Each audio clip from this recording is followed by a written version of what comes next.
ধর্ষণকারী কিন্তু জানে না। ধর্ষকদের সর্বোচ্চ শাস্তির দাবিতে বাংলাদেশে ধর্ষণের সর্বোচ্চ শাস্তি মৃত্যুদণ্ড দেওয়ার পরেও এই ধর্ষণের মাত্রা কোনোভাবেই কমছে না। আমরা মাঠে নেমেছি ধর্ষকদের সর্বোচ্চ শাস্তির দাবিতে।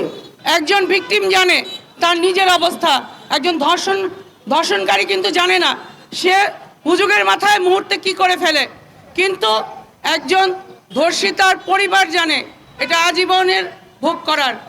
যারা ধর্ষণের শিকার হয়েছে তাদের সম্ভ্রমটা ফিরিয়ে দিতে না পারলেও ধর্ষকের সর্বোচ্চ শাস্তি প্রকাশ্য মৃত্যুদণ্ড চাই।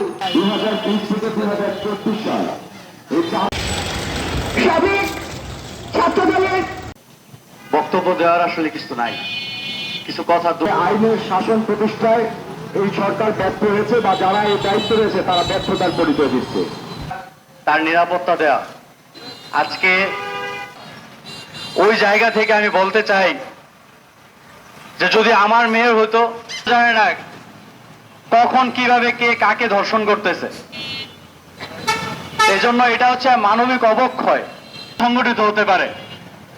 আর সর্বোপরি যে অপরাধ এই শাস্তি দেয়া হয়েছে, এই শাস্তির বিষয়ে পেয়ে যায় যে তারা মুখ খুলিয়ে সমাজে তাকে হয়তো আমরা সমাজের মধ্যে পরবর্তীতে আবার আশা করি আগামীতে এরকম আর সমস্যা হবে না। আর যেহেতু পাঁচটাকে আরো শক্তিশালী করার লক্ষ্যে পুলিশ বাহিনী ইনশাআল্লাহ এ বক্তব্য আশা রেখে আশাবাদী।